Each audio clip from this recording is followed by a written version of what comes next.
Tashi Dilek. Prepositions are used in Tibetan grammar to link nouns, pronouns, or phrases to other words in a sentence.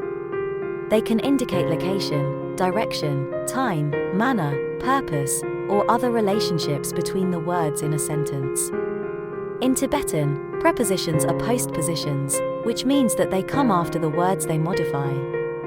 For example, the preposition la is used to indicate location or direction, and it comes after the noun or pronoun that it modifies. On the table, on itself in Tibetan language is gang and it is preposition, but to indicate its position or location in a sentence, we add la to the gang, that is gang la.